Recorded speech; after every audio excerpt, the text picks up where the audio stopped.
נציב יום לעילוי נשמת שי שמריז בן דניאלה, מנוחתו עדן, וגם מי שביקש ממני אמרתי כבר קודם.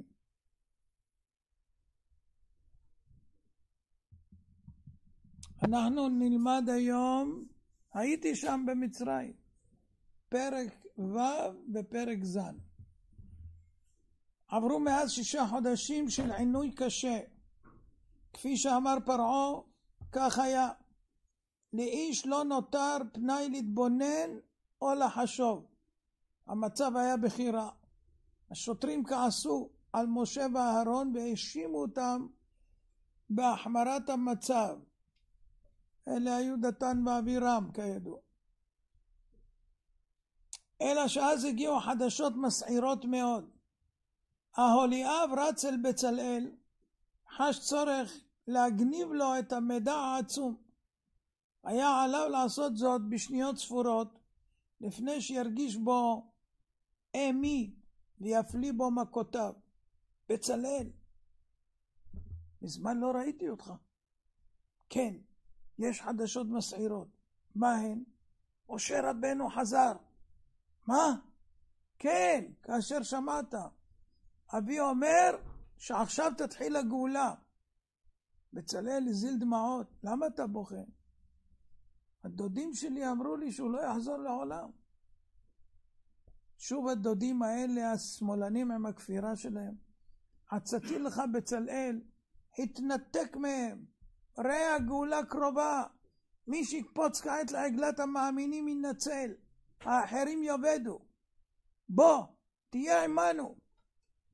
פרסות סוסו של עבדול נשמעו מרחוק. אהוליאב נפרד מרעהו בחופזה. נתראה עוד בצלאל. בטח בשם, תחזיק מעמד. עבדול כרים נכנס לחדרו. אהוליאב כבר ניצב שם בפתח החדר, ממתין לו. מר עבדול, מוניוס שלכם חזר. ככה היו קוראים במסרית למשה רבנו. מוניוס חזר. חשב את עצמו למחשב גדול. אחיו זרק מטה ארצה ונהיה לנחש. זה כמעט הצחיק אותי. אצלנו ילדים בגיל 5 כבר יודעים זאת. אהוליאב הסתכל בו משעשע מאוד. מה אתה מסתכל בי כך? שאל עבדול. מה הראה אחר כך? שאל אותו אהוליאב, מה קרה? עבדול ניסה לתמם. חשב שאהוליאב אינו יודע מה התרחש בארמון. מה הראה לדעתך? נו, ספר אתה, עבדול. מדוע חזרת בלי המטה שרד שלך? לא בלע המטה של אהרון את המטה שלך ומטות חבריך? נו טוב, אמר עבדול, זה קורה שנחש גדול בולע נחש קטן. אתה מתכחש לעובדות, עבדול. מטה אהרון בלע את מטותיכם, לאחר שחזר להיות מטה, לא נחש. תנועה זריזה של אהוליאב הצילה אותו מאגרוף הזעם שנשלח לעברו. אהוליאב נס מהחדר, אך הייתה לו תחושה ברורה שעבדול כרים ניסה להסתיר ממנו כל הזמן את ידו הימנית. אהוליאב לא ידע עדיין למה הוא מסתיר את יד ימין. למחרת התפרסם הסיפור ברבים. פרעה כינס סגל יועצים בכירים להתייעצות אזורית, לשם כך זומנו מלכי המדינות הסמוכות שנכנסו בהכנעה בולטת קואליציה פרעונית. פרעה עצמו התיישב כדרכו בגאווה רבה על כיסאו הרם. מי ראה אותו שם? ענוד בכתרו המלכותי, משובץ יהלומים ואבני חן, ומראשו מתנשאת בגאון דמות נחש ארסי, לוטש, לשון מאיימת, כנכון להקיש כל אויב. מימינו של נחש זה הזדקרה דמות נחש נוספת, בעלת זנב מתפתל. הנחש הזה היה צלמו של נחש הנילוס, הנחשב בעיני המצרים השכלים אליל על. התגלמותו של המון מינו, שהוא שר השדים. הוא האחראי לפי דעתם הנבערת על כל יצורי הנהר ושלל דגיו. לרום החשיבות הכלכלית המופקת מהנילוס, תפס האליל הזה מקום מרכזי באמונת המצרים, ובהיותו אחראי על הנילוס, מעמדו רם ונישא אף יותר מהנילוס עצמו.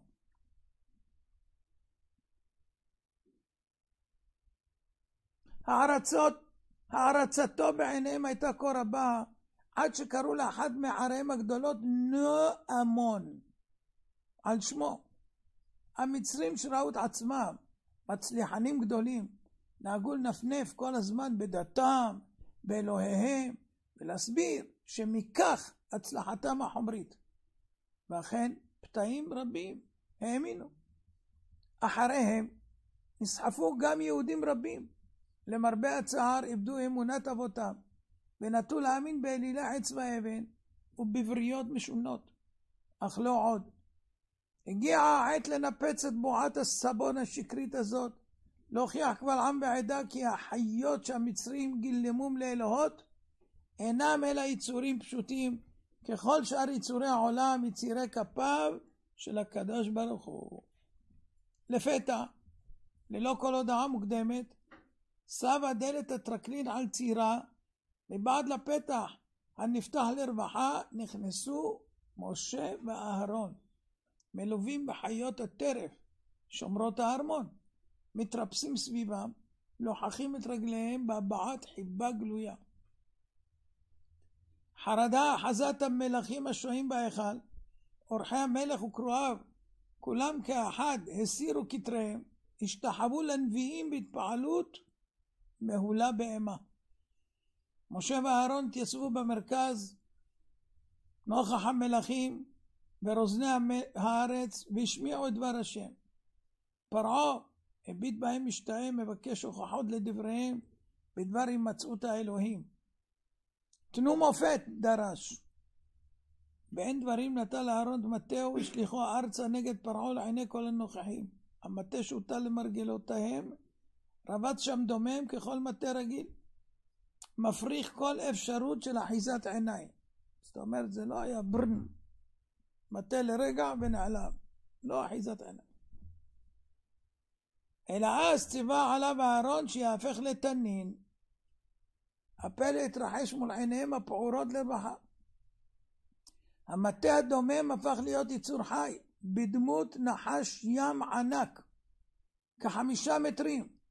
אימתני כנחש שרף קטלני, זוקף את ראשו הגדול ונועץ בעיניו האדומות מבטי זעם מקפיאים, מתפתל ומתמתח חליפות על קרקע הטרקלין, כשצווארו האדמוני מנצנץ בעוז בגבני נחושת עזים.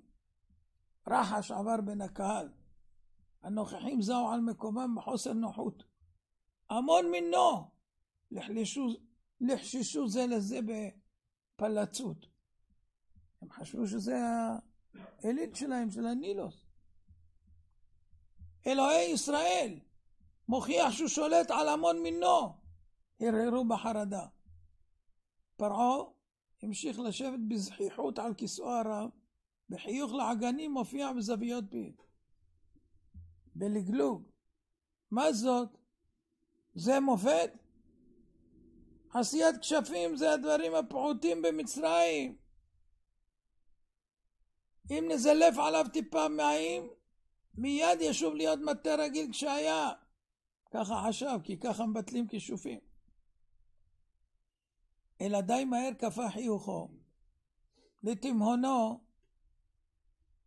הנחש הענק הזדחל לעבר מזרקות המים החיים שבטרקלין, והשתכשך בממיהן הצלולים, מאותת שהוא לא פרי תעתועים של דמיון מחושף, אלא יצירה אמיתית של בורא עולם יוצר כל. הנוכחים היו מזועזעים ומצפים לתגובת המלך. אלוהותו של המון מינו היא מאושיות הדת המצרית, והנה היא מתערערת האמונה ונמצאת בסכנה. פרעה לא יכול להישאר שווה נפש.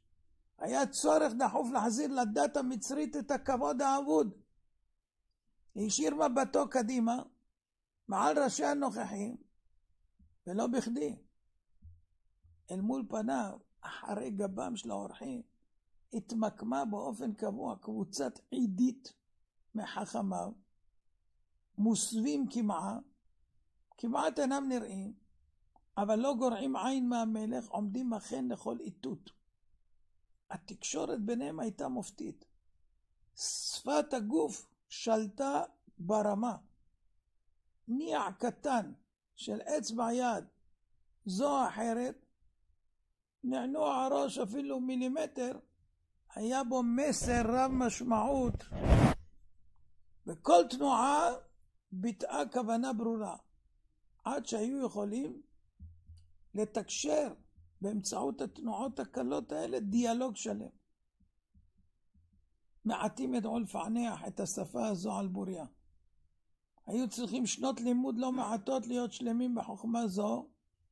לימים היא נקראה חוכמה יוונית, על ידי רמזים והכל.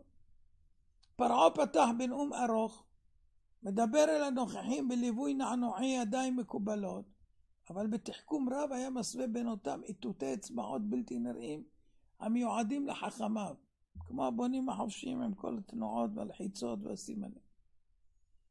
הללו קלטו כל ניע, אצבעותיו שידרו מסר דחוף. אז עיקו מיד את יועציי להמציא פתרון מיד לעסק ביש. משוב האיתות לא התמהמה. אנא, נחוץ לזה זמן, התחננו. פרעה מבין שהוא צריך למשוך זמן. אין להם תשובה מיידית. איך לפתור את הבעיה שרואים שהנחש הזה זה לא כישוף. זה ממש נחש. הוא משתכשך במים. באופן תמוה ובלתי מקובל לחלוטין, פורץ פרעה בצחוק ועושה כמו קרקור תרנגולת. זהו, בזה מסתכם כוחו של אלוהיכם לעשות כישוף כה פעוט. מנסה לגמד את ההתפעלות. אצלנו ילדים קטנים כבר יכולים לעשות זאת. לאחר הלג והבעת הזלזול, פקד להביא כיתת ילדים מבית ספר לכישוף. רק מעטים הבינו למה העדיף פרעה להביא ילדי בית הספר שהוא מרוחק, בשעה שבמתחם הארמון היו הנכדים שלו, שוודאי ידעו לחשב לא פחות מכל ילד אחר. הנוכחים ממתינים עד שהגיעו הילדים שהדגימו מיד את יכולתם המרשימה בעשיית הכישוף. מקלות רבים הושלחו ארצה והפכו מיד לנחשים זוחלים. היה ברור שהמחזה הזה זה רק תסוגת ביניים לתשובה של פרעה, שכן אלה הנחשים לא יכלו להשתכשך במים כמו שעשה אהרון. בכל אותה עת היה המלך פרעה מייחל בקוצר רוח מתי ישיבו לו חכמיו תשובה. האיתות חזר שוב. אנא, נחוץ לנו עוד זמן לפתרון הולם. לא הייתה לפרעה ברירה. עליו להרוויח עוד זמן. באופן בלתי דיפלומטי לחלוטין. הוא פוקד להביא את המלכה הפרעונית, כדי שגם היא תבוא ותעשה כישופים. ותראה הוד מעלתה את כוחותיה בכישוף. אפילו המלכה יודעת לעשות כישופים כאלה, אמר בהתרברבות. הנוכחים זקפו את גביניהם בתימהון רב. אין זה מכבודה של המלכה להפגין את יכולותיה לעיני זרים, אבל אסור לבטא את זה בפה. נו, ותגובת המלכה הייתה צפויה. המלכה אינה יכולה להופיע סתם כך. היא מבקשת אורכה של זמן להתכונן לקראת המעמד. צריך תאפר, צריך זה, צריך זה. זה נשמע מתקבל על הדעת. כל זה תכסיסים למתוח זמן עד שיביאו לו פתרון. ופרעה נושם לרווחה, תכסיס הצליח, נוצר פסק זמן רחב, עד שהחרטומים יספיקו לטוות מהלך מתוחכם שיוציא אותו מן המצר. בתוך כך הגיעו צוות החכמים והמחשבים מצוידים בכל האבזור הנדרש לעשיית קסמים באחיזת עיניים. המלך הביט בהם במבט רב משמעות, וללא אומר הפנה את עיניו לעבר נחש אהרון המזדחל בטרקלין. המחשבים קלטו מיד את גודל המבוכה. נחש מים אי אפשר לייבא על ידי שדים. ומאידך השתכשכותו של הנחש במים ביטלה כל אפשרות שעלה מחושב. טובי המחשבים עמדו בפני התופעה האלוקית נבוכים בעליל, חסרי מוצא מן הסבר. גם האשף הגדול ביותר לא יכול לייצר נחש מים שיטייל לו לאורך זמן. אך החרטומים האמונים על תעלולים באחיזת עיניים לא איבדו עשתונות, וכבר בדרכם אל הארמון התוו את התגובה הנאותה. אחיזת עיניים תבלבל את הנוכחים המשתאים, ואז המלך יצא בכבוד. החרטומים הגיעו, קדו לפני פרעה קידה רבת משמעות, הננו לפקודת הוד מלכותו. הביט בהם במבט תובעני. אין מעשהו של אהרון אלא כישוף מתוחכם הצירו. זה מה שהוא רצה לשמוע. גם אנחנו יודעים לעשות זאת.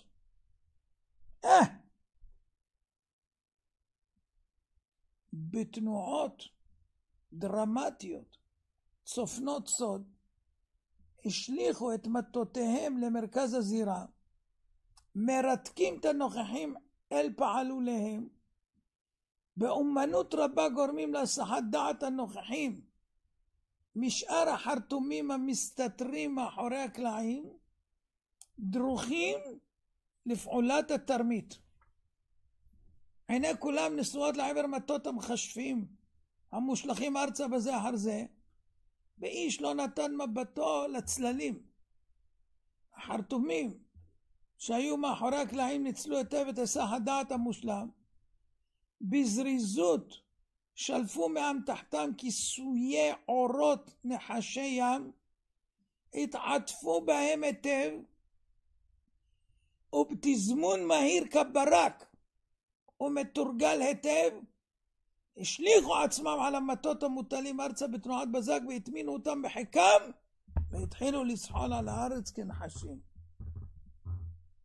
אחיזת העיניים הייתה מושלמת. הדבר נעשה במהירות כה רבה, ממש כהרף עין, עד שנדמה היה לצופים הנדהמים כי המטות עצמם נהפכו לנחשים. החרטומים סיגלו לעצמם תנועות זחילה נחשיות להפליא, תוך כדי שהם קרבים אל מזרקת המים החיים, מטבילים בה את זנבם ומוכיחים לכל כי גם הם יודעים ליצור כישוף שלא בטל במים. ההצגה הייתה מוצלחת ביותר. פרעה נשם לרווחה, כבודו האבוד הושב לו. נראה שאף אחד לא הרגיש בתרמית. והמחשבים הוכיחו שוב שהמון מינו אינו בשליטת אלוה אחר, ומעשה אהרון איננו אלא כישוף מוצלח שכמו עשו עתה חרטומי פרעה.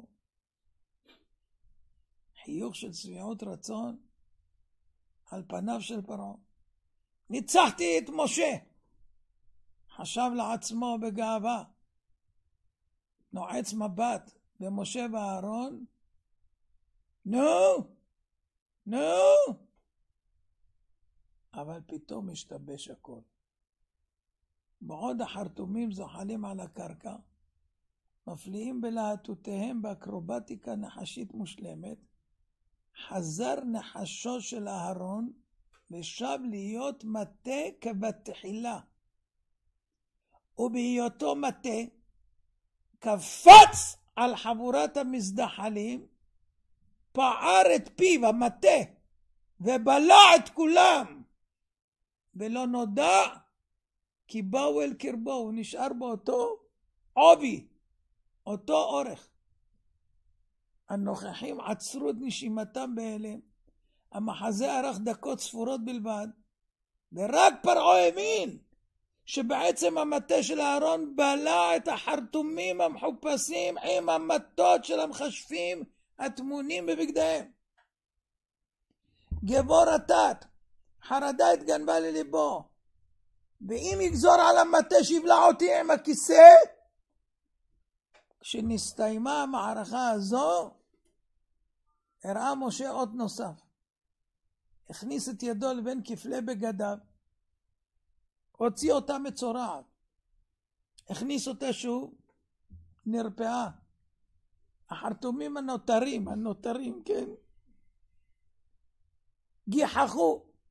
לבצע כישוף כזה דבר פשוט, יותר פשוט מעשיית תנים.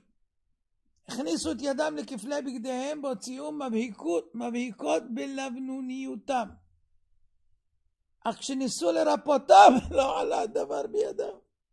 הצרה דווקא בהם ממאנת להיפרד מהטמאים עד יום מותם. פרעה נבוך חכך בדעתו, ואז באופן לא שגרתי בעליל הוא נכנס ללחץ. היה צריך להתפנות מהמתח שהיה לו בהכל. צריך לרוץ לבית אחסה.